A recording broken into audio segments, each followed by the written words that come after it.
Welcome back, ladies and gentlemen. Today we're out here in the great outdoors, and we're going to be talking about Smith & Wesson's M&P 9 Shield. We're going to go ahead and get it kicked off with a comments of the week. First is by Firearm and Fitness. He is very happy that we brought our, I'm going to go put the comment right here.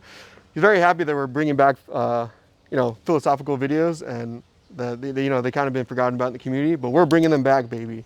This is what it's about. Next up, Poverty Enjoyer. He's very proud of us that we're almost reaching 1,000 subs. We see you commenting all the time. We actually recognize you by name now, so that's pretty cool. And yeah, we're gonna keep putting in the good work. Hoping you guys enjoy all the videos. And lastly, Swole Joel 1493 says, Smirsh rig better. Me no think so. Ooga booga. All right, now we're gonna go ahead and get into the video, starting now. All right. So there is a 40 version, but we don't do that here because no thanks. 9mm is a way to go. Sorry, not sorry.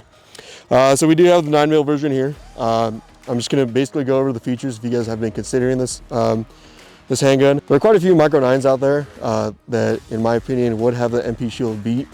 But I did want to go over the feature set of the MP Shield and potentially give you guys an idea of what to expect if you were looking to buy one. Okay, so the MP Shield is a single stack. I'm gonna go ahead and turn it like that. It is quite thin, small figure. The stippling is nothing fancy. It is does have like smoother plastic here with like a small texturized grip right here. It doesn't do much, but it does offer a comfortable enough texture for you to grip on. Now, because it is a single stack, if you guys are familiar with single stack handguns, some could potentially say that it is a little bit uncomfortable. There is a Shield Plus that is a stack and a half that gives a little bit more girth, you know, where it's needed, and that also increases magazine capacity up to 10. But this is not it. So sticking to the MP Shield 9, it does come with 2 magazines right off the box. You need to have this 8-rounder that sticks out a little bit. In my opinion, that is the most comfortable. But if you're looking to, slim it down as much as possible, it does come with a 7-round magazine. So this is, if you're trying to really keep a low profile, I'll go ahead and show you how it fits. So that's what the 7-rounder looks like. It's pretty much as small as you're gonna get this baby. 3.1-inch barrel. So that's a 7-rounder. I'll go ahead and give you a close-up of the 8-rounder. Sticks out a little bit. If you really want, there is a 10-rounder that sticks out and well, about another ½ inch or so. Yeah, I mean, if you're looking for capacity about that point, I'd probably just stick to another handgun. It does have a manual safety right here that you guys can actuate. This is going to be your slide release. Now, one of the biggest criticisms of the Shield, outside of being snappy, of course, because of the short barrel, is this slide release. So if I go ahead and pull it back, she's empty. It is quite difficult. Mine's a little broken in, but it is quite difficult to drop the slide. I've heard some people say, I've been told that it's not supposed to be a slide release, it's just a slide lock. I don't know about any of that. Just be aware, especially if they're brand new in the gun shop, especially if they're unlubed and not broken in, it is gonna be damn near impossible to drop this slide without a round in the magazine, and even then it could be difficult. Some might say skill issue. That's not an issue, but I'm just explaining what the majority of people do experience when they go ahead and get a brand new one. Not to talk too long about it, but once it's broken in and if it's properly lubed and if it still bothers you, you can shave it down, and that could make the slide release a lot easier for you. It does come with the M&P curved trigger. I'm really not too big of a fan.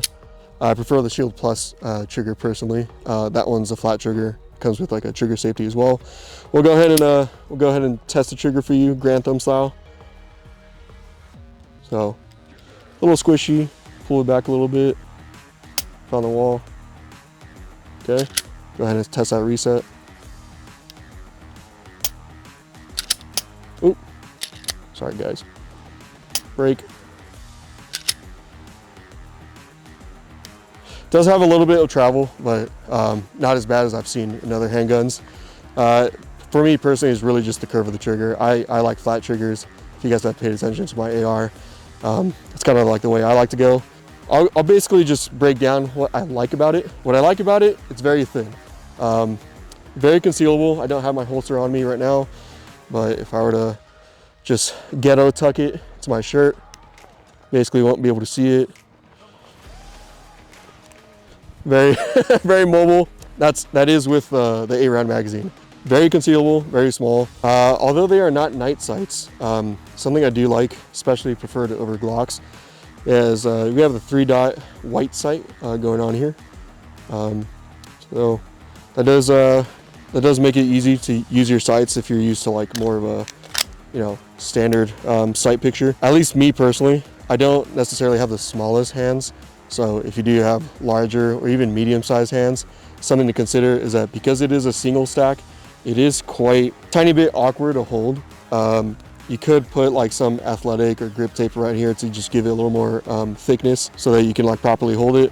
But you are gonna have you know, a little bit of a gap right there in your palm when presenting it. Another thing that I really don't like and that I wish they would improve in later models, I understand it's not necessarily the purpose of this handgun. They're trying to keep it small and sleek, but I would really appreciate a Picatinny rail. And even the Shield Plus does not have a Picatinny rail, which I thought would have been nice.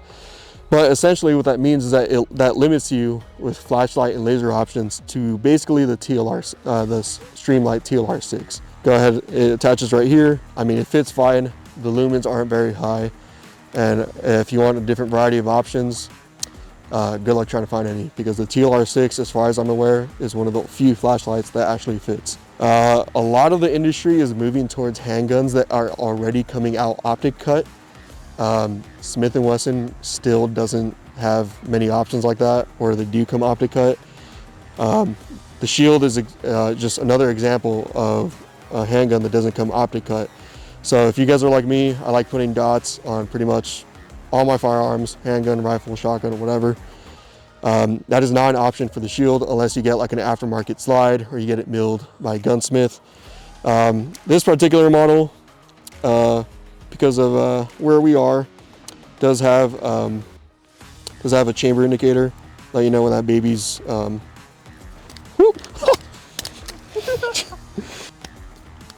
So anyways, let you know when that baby's loaded. And that was an excellent example of you know, when it'd be a good time to know when your firearm's loaded. Also, she was on safe and she's unloaded. I appreciate your concern, but we're all good here. I'm just a silly little guy, you know. So that's pretty much a breakdown of the M&P Shield. Still a viable handgun. It still has some utility. It wouldn't be my preferred choice, to be honest. I'd probably go with something like the Hellcat Pro or the 365 X-Comp. Personally, I like those quite a lot. But you know, if this is what you got, and you know, you guys don't have like the money to go buy like one of the newer Micro 9s that are coming out, don't worry about it. Put some rounds in this. You can get quite good with it. When you first start shooting it, it is a bit snappy, but you know, if you guys put in the time at the range, you can get quite good with it, and it can be a very comfortable and viable option for you if this is what's available to you. Outside of that, personally, I would look elsewhere just because of the limitations of the features that it comes with. But I just wanted to give you guys a breakdown if you guys are thinking about buying it, or if you're maybe thinking about like defending it. If this is your baby girl that you carry around all the time, I get it. So that's pretty much going to be it for the video, guys. Hope you enjoyed. If you guys have any other recommendations, please put it down in the comments, and we will be seeing you later with a brand new video.